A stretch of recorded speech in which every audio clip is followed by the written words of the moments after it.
2014 से सारी बातें बंद कर दिया। हम तुम्हारे साथ हैं, हम तुम्हारे साथ हैं,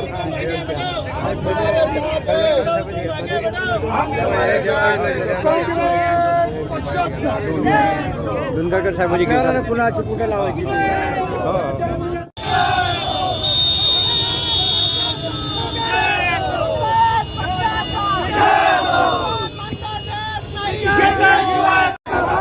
खत आणि बी बियाणे मिळणार नाहीये आणि खत बी बियाणे जर मिळाले नाही तर अन्नधान्य भारतामध्ये उपलब्ध होणार नाही आणि पुन्हा आपण परक्यावर अवलंबून राहू. हा मोदीचा डाव आहे का प्रत्येक गोष्ट आम्ही परक्यावर अवलंबून राहिलो पाहिजे. जसं गॅस, डिझेल, पेट्रोल याचा जो तुटवडा चालतोय तसा अन्नधान्याचा सुद्धा तुटवडा जाणवणार आहे आणि याला जर कोण कारणीभूत असेल तर ते फक्त मोदी सरकार राहणार आहे आणि म्हणून आम्ही काँग्रेसच्या वतीनं त्यांचा या ठिकाणी निषेध नोंदवण्यासाठी हा रास्ता रोको केलेला आहे.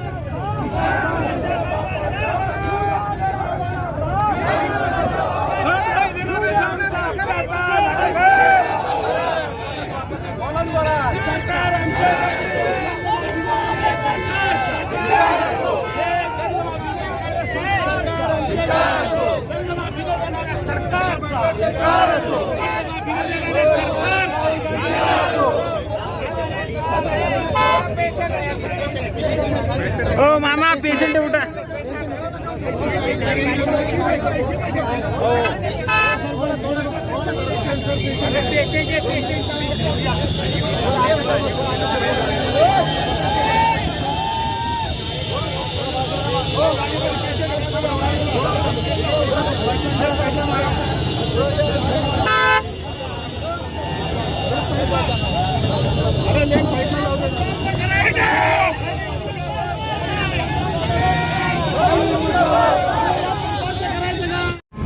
आज जिल्हा काँग्रेस कमिटी व शहर काँग्रेस कमिटीच्या वतीनं जो पूर्ण महाराष्ट्रामध्ये खताचा तुटवडा निर्माण झालेला आहे आणि हे जे खत आहे रासायनिक खत आणि युरिया हे आपल्याला ऑनलाईन करायचं शासनाने सांगितलेलं आहे.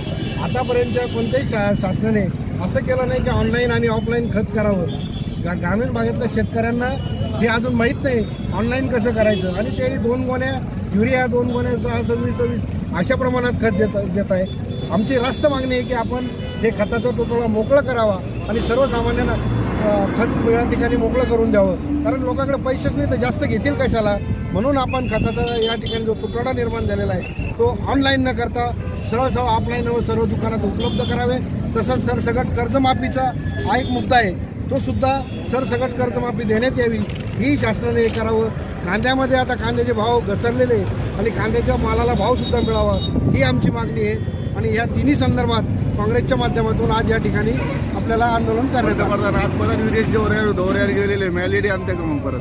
हां आता ते तुम्हीच ठरवा आता मेलेडी आमच्या. परंतु ही जी आपली परिस्थिती आहे ही निर्माण झालेली आहे आणि यासाठी आम्ही रास्त मागणी करत आहे. आता पेरणीचे दिवस जवळ आलेले आहेत हो. आणि पीक कर्जाचं अजून बँकामार्फत वाटप नाही.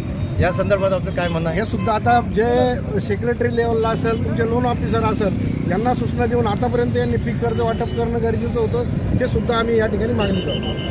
तर अजून काय मान्य जर मागणं झालं तर पुढचं पाऊल का असतं आणि आता हे जे पक्ष पार्टी लेवलमध्ये ठरेल त्याप्रमाणे पुढील कार्यवाही.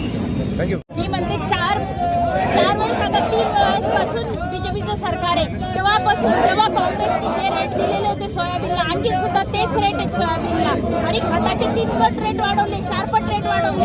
हा विचार का नाही करत होते शेतकऱ्यांचा? मग त्यांच्या मालाला पण रेट द्यायला पाहिजे ना त्यांनी. काहीच विचार करत नाही बीजेपी सरकार. फक्त शेतकऱ्यांना मारते. 50 पैसे कांद्याचा रेट असतो का? आता दिला 16 रुपये. खाता कोण याच्यात जास्त पैसा? मधले लोक जे घेतात कांदा विकत ते लोक खातात. बाकी शेतकऱ्याच्या पैशाला काय मालाला काय भाव दिलेला आहे यांनी? काहीच नाही दिला. हे सरकार नको आहे. हे शेतकऱ्यांच्या विरोधातलं सरकार आहे. त्यांनी विचार करायला पाहिजे या सगळ्या गोष्टीचा. हे बीजेपी सरकार हे शेतकऱ्याचा दुश्मन आहे. कपाशीला भाव नाही, सोयाबीनला भाव नाही, कांद्याला भाव नाही.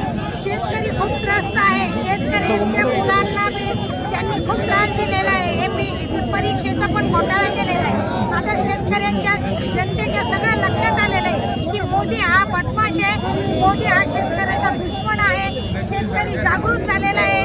खताचे भाव कमी करायला पाहिजे, मालाला भाव द्यायला पाहिजे. जर नाही दिले तर शेतकरी असंच आंदोलन करत राहील, बीजेपीच्या विरोधात लढत राहील आणि बीजेपीला पुढच्या वेळेस नो चान्स. त्यामुळे शेतकरी हा गरीब आहे, कष्ट करतो आणि पोट भरतो. शेतकरी आता खूप दुष्काळग्रस्त झालेला आहे. त्यामुळे शेतकऱ्यांना खूप त्रास झालेला आहे या बीजेपीचा. मोदीचा तर खूप राग येतो, पण यांनी हे मेशीन घोटाळ्यामुळे यांनी निवडून आणलेलं आहे, पैशामुळे निवडून आणलेलं आहे.